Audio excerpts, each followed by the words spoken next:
अस्सलाम वालेकुम जी। एक अहम सवाल जो हर ज़ी शऊर इंसान के जहन में आना भी चाहिए और बहुत सारे लोगों के जहनों में आता भी है, वो ये है कि एक इतना बड़ा सुपर पावर अमेरिका अपने मुल्क के अंदर से और बाहर के ममालिक से प्रेशर होने के बावजूद भी एक छोटे से इसराइल का साथ देने के लिए इतना अंधा क्यों हुआ पड़ा है।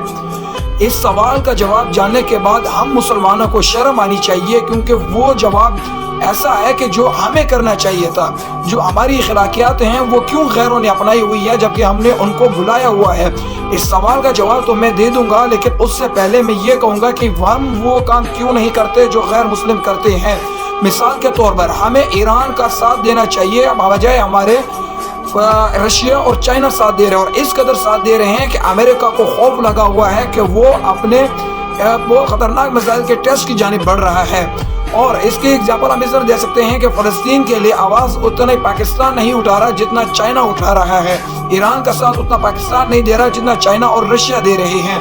और उसका हम जवाब की तरफ आते हैं कि उसके जवाब क्या है। वो ये है कि जो यहूदी सियासत है, इसकी मेन रीज़न है अमेरिका का साथ देना, वो इसराइल का हुआ है यहूदी सियासत। अमेरिका में जो उनके कांग्रेस पार्टी जो पावर में है उसमें तकरीबन अक्सर लोग यहूदी हैं और वो अपने एजेंडे को सपोर्ट करते हैं। उनका ये मानना है कि जो फ़लस्तीन है वो हमें खुदा की तरफ से अता किया गया इनाम है और इसी को हासिल करना हमारा मकसद है। और इनको मकसद हासिल करने का तरीका अलग है। वो ये लोग ये सोचते हैं कि किसी भी चीज़ को हासिल करने के लिए सबसे पहले सेंट्रल पावर की तरफ जाना चाहिए।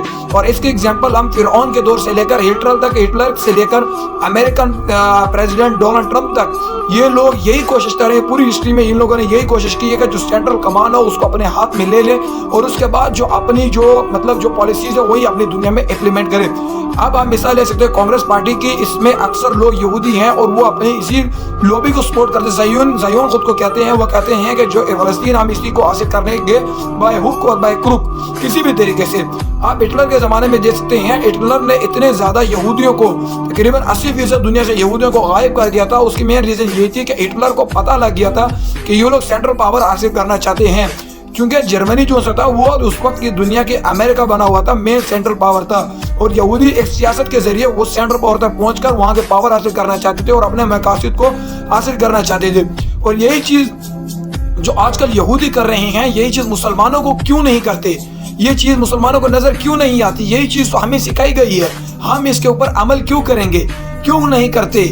हमारे तो दिमाग ही अलग हो गए। अगर किसी का हमसे थोड़ा सा मजहबी इख्तलाफ हो, हम उसको मुकम्मल इस तरह समझते हैं जिस तरह वो एक गैर मजहब से ताल्लुक़ रखता हो। हम यही कहते हैं कि तू जमात इस्लामी से ताल्लुक़ रखता है, तू TTP से ताल्लुक़ रखता है, तू JUI से ताल्लुक़ रखता है। हम सब ने एक दूसरे को इस कदर अलग कर दिया हुआ है, एक दूसरे से इस कदर अलग कर दिया हुआ है कि हम एक दूसरे को इस निगाह से देखते हैं जैसे एक मुस्लिम गैर मुस्लिम को देखता है।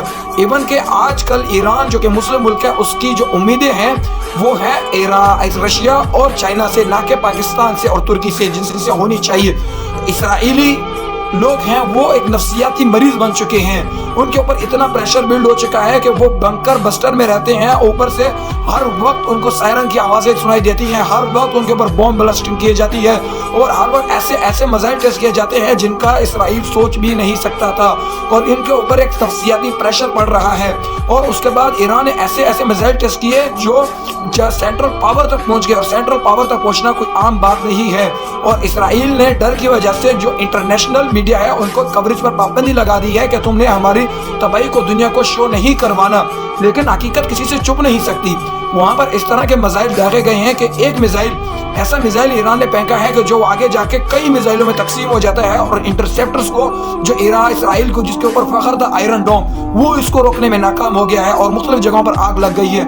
आप ये देखें जो सेंट्रल कमान थी इसराइल की, वहाँ तक ईरानियन मिसाइल पहुँच गए हैं। तो अंदाज़ा लगाएं ईरानियन पावर का।